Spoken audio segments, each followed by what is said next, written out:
Master مولانا محمد عثمان صاحب نے اپنے خیالات کا اظہار کیا، اور اب شریف صاحب کے ایک شاگرد خرم علی صاحب کو دعوت دیتا ہوں کہ وہ تشریف لائیں اور اپنے استاد محترم کے کو خراج تحسین پیش کریں۔ خرم علی صاحب، تالیاں۔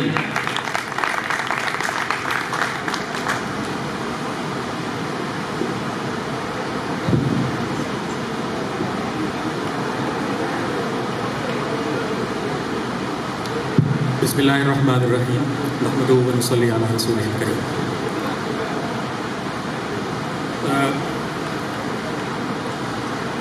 تھوڑی سی بلکہ کافی مشکل محسوس کر رہا ہوں،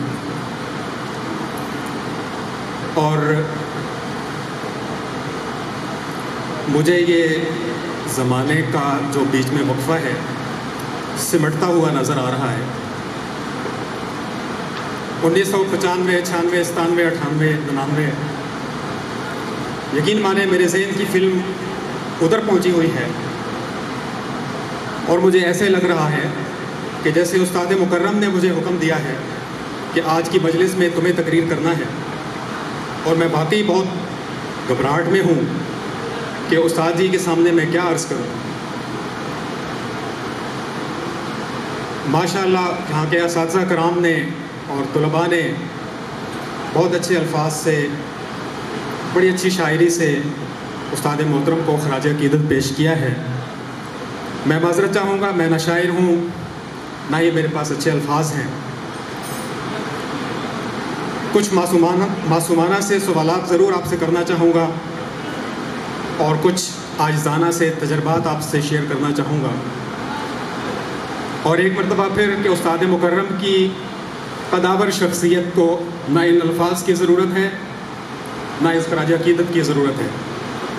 مجھے کہنے دیجئے، یہ الفاظ، یہ ٹوٹے پھوٹے خراج عقیدت کی شکل میں، یہ ہم سب اپنے لیے کہہ رہے ہیں، یہ ہماری ضرورت ہے، یہ ہماری مجبوری ہے۔ یہاں پہ کھڑے ہو کے اپنا سبق دہرانا یہ میری ضرورت ہے، اور وہ سبق جو استاد مکرم نے مجھے سکھایا۔ استاد مکرم کی شخصیت پہ ان الفاظوں کا کوئی اثر ہونے والا، ان کو اس کی کوئی ضرورت نہیں ہے۔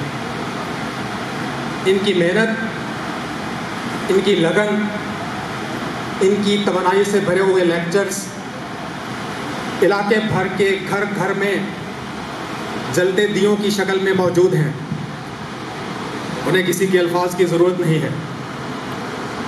میں صرف ایک چھوٹا سا تجربہ یا ایک دو تجربات عرض کروں گا۔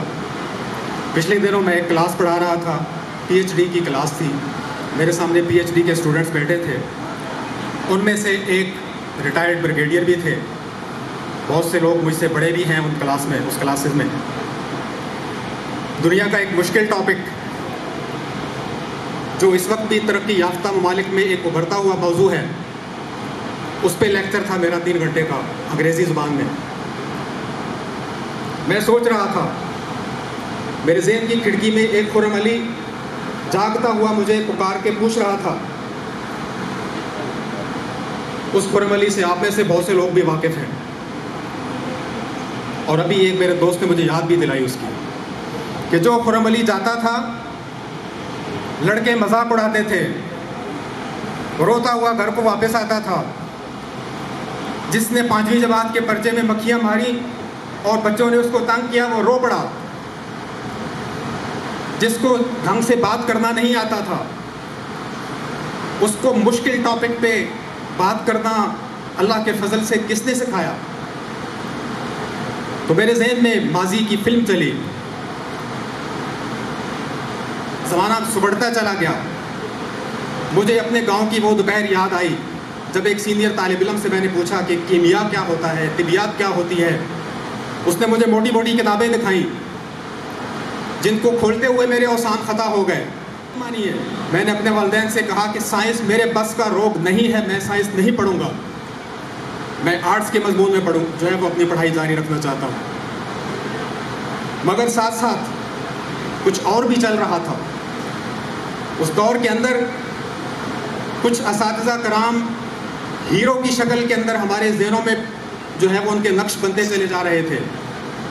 ہمارے گھر کے اندر سے، ہمارے دوستوں کی باتوں سے، ہمارے سینئرز کی باتوں سے چند اساتذہ کرام کی شخصیت ذہن میں ایسے محو ہو رہی تھی کہ لگتا تھا کہ اگر ان سے نہ پڑھا تو شاید زندگی بہت ادھوری رہ جائے گی۔ میں ذکر کرنا چاہوں گا اس میں استاد محترم قاری محمد امین صاحب کا اور استاد محترم محمد شریف امجد صاحب کا، کہ ہر آنے والا دن اس شدت سے اندر یہ احساس جگاتا تھا کہ یار اتنے بڑے جو کوئی ہیرو ہیں، میں وہی عرض کروں گا، الفاظ کی ضرورت نہیں ہے، جلتے ہوئے دیا خود بولتے ہیں، ان کے طلباء جو باتیں بتاتے تھے وہ اس کے لیے کسی لفظوں کی تقریروں کی ضرورت نہ تھی۔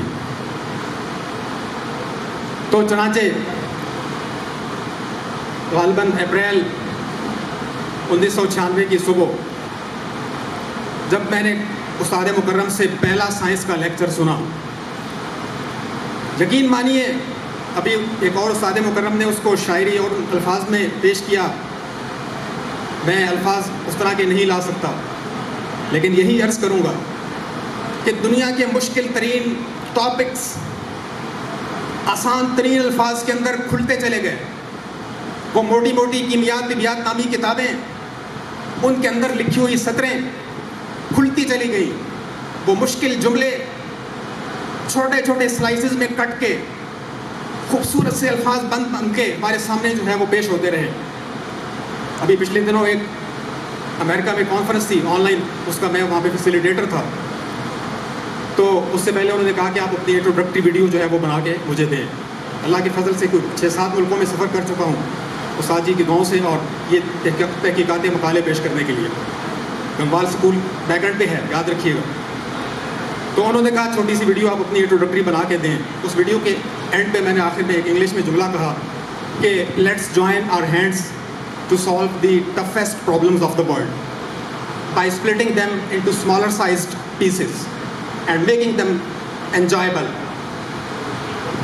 کہ آئیے دنیا کے مشکل ترین سوالات کے حل ڈھونڈتے ہیں، ہاتھ جوڑتے ہیں، اپنے آپس میں ہاتھ ملاتے ہیں، ان کو سلائسز کر کے چھوٹے چھوٹے اور ان کو خوبصورت بنا کے اور انجوائے کرتے ہوئے۔ تو یہ جملہ مجھے 96 کی اس صبح کی طرف لے جاتا ہوا جا رہا تھا کہ جب الفاظ کیسے خوبصورتی سے کٹ کٹ کے آتے چلے جا رہے تھے۔ تو اس مجلس میں سر کو خراج عقیدت پیش کرتے ہوئے ہمیں یہ سیکھنا ہے کہ جو کردار انہوں نے اس علاقے بھر کے نوجوانوں کے لیے چھوڑا ہے، جس طرح سے انہوں نے ایک سیڑھی بن کے موسموں کی شدت کو برداشت کیا، گرمی سردی کو برداشت کیا، مواقع ہونے کے باوجود میں یہ کہوں گا کہ ان کے جو ہے وہ ان کی جو شخصیت ہے دنیاوی اعتبار سے یہ ملازمت کوئی بہت بڑی نہیں تھی ان کے لیے، ان کے پاس اور مواقع آئے تھے، لیکن انہوں نے جس طرح سے علاقے کے اندر خدمت کی اور جس طرح سے دیے جلائے، جس طرح سے درخت لگائے، تو میں یہ کہوں گا کہ ان درختوں اور ان جلتے دیوں کے جو تیل کی خوشبو ہے وہ استاد محترم کے لیے کافی ہے، کسی کو تقریروں کی ضرورت نہیں ہے۔ جس طرح سے انہوں نے دنیا کے مشکل ترین مضامین کو دلچسپ ترین بنا کے ہمارے سامنے پیش کیا، اس کے لیے کوئی لفظ ضرورت نہیں ہے۔ اور مجھ سے پچھلے دنوں کسی نے سوال کیا کہ جی آپ کو فزکس کس نے پڑھائی، نام بتائیں استاد کا۔ میں نے کہا جی شریف امجد صاحب۔ اس نے کہا جی کیمسٹری کس نے پڑھائی، میں نے کہا جی شریف امجد صاحب۔ اس نے کہا جی ریاضی کس نے پڑھائی، میں نے کہا جی شریف امجد صاحب۔ بایولوجی انگلش کس نے پڑھائی، میں نے کہا شریف امجد صاحب۔ میں نے کہا اس کے علاوہ اسلامیات کا جو مضمون تھا قاری امین صاحب پہ بہت زیادہ اس وقت لوڈ ہوتا تھا، پورے اسکول کی عربی اور اسلامیات کی کلاسیں انہوں نے پڑھانی ہوتی تھیں، اچھا خاصا ٹائم اسلامیات کا مضمون بھی ہم نے استاد جی سے پڑھا ہے۔ تو ٹریڈیشنل اور ڈیسکوں والے اسکول سے پڑھتے ہو، اس میں ٹاٹ نہیں تھے اس وقت، ہمیں گھر سے بوریوں کے ٹکڑے لے کے آنا پڑتے تھے، اس کی کھڑکیاں اکثر ٹوٹی ہوئی تھیں، اس کے تختسیاب بوسیدہ تھے، موسم کی شدت میں طلباء کے لیے بیٹھنے کی پراپر جگہ نہیں ہوتی تھی، لیکن اس سکول کے اندر اساتذہ کی ایک قطار تھی جن میں سر فہرست استاد شریف امجد صاحب تھے. ابھی استاد جی نے کہا کہ ان کے صبح وہ تختہ سیاہ کے اوپر جو ہے وہ آتے ہوئے چاک کے نشان چاندنی تھے. بالکل صحیح فرمایا. ہمیں وہ چاک کے نشان، بلکہ چاک جب تختہ سیاہ پر رگڑا جاتا تھا اس سے جو آواز نکلتی تھی وہ ہمارے دل پہ نقش ہے. اگر آپ مجھے کہیں گے نجی محفل میں سر کے الفاظ ان کے سٹائل میں بھی دہرا کے آپ کو دکھا سکتا ہوں. یہ بھولنے والی چیزیں نہیں ہیں اور نہ ہی یہ اختتام ہے. پلیز اس کو اختتام کا نام نہ دیجیے. یہ ایک آن گوئنگ پروسیس ہے. 10ویں جماعت کے طلباء، ان کے اوپر بھاری ذمہ داری ہے اور ہم سارے اہل علاقہ کے اوپر یہ ذمہ داری ہے کہ جس طرح سے انہوں نے ایک سیڑھی بن کے اپنا رول پلے کیا، ہم بھی وہی سیڑھی بننا سیکھیں جس کے اوپر چڑھ کے لوگ منزلیں طے کرتے چلے جائیں اور وہ سیڑھی موسموں کی شدت میں جو ہے وہ کھڑی ہو، اس کو برداشت کرتے ہوئے. تو انہی الفاظ کے ساتھ اپنے ٹوٹے پھوٹے تجربات کے ساتھ اختتام کروں گا. لیکن ایک سوال آپ سے پوچھنا چاہوں گا آخر میں، معذرت کے ساتھ، بلکہ اپنے آپ سے بھی، کہ لکھیے ذرا اس علاقے کی سٹوری کو، کہانی کو، خاکہ بنائیے. میں بناتا ہوں خاکہ. 1996 غالباً اس علاقے کے سارے لوگوں کی ایک کہانی لکھی ہے اور اس کہانی کے اندر سے شریف امجد صاحب کے کردار کو تھوڑی دیر کے لیے نکال دیجئے. ایک لمحے کے لیے تصور کیجئے، بہت سارے طلباء بیٹھے ہیں، ان کے بیاف پہ میں یہ بات کر رہا ہوں، ہو سکتا ہے ان کو بھی موقع دیا جائے گا.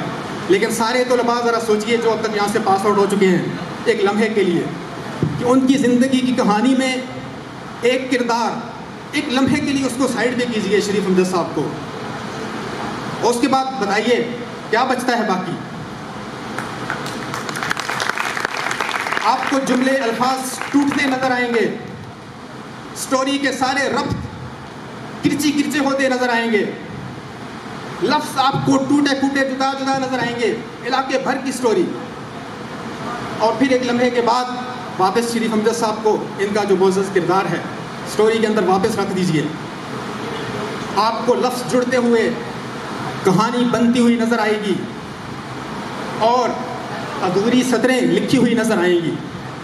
تو اسی کے ساتھ کہ ہم سب کو اس سلسلے کو ختم نہیں کرنا ہے. ہم سب استاد شریف امجد صاحب کی لگائی ہوئی سیڑھیاں ہیں، ہم سب کو اسی طرح سے سیڑھیاں بننا ہے، لوگوں کو نیکی کے راستے کی طرف، لوگوں کو علم کے راستے کی طرف لے کر آنا ہے. اس کے لیے سب تیار ہیں؟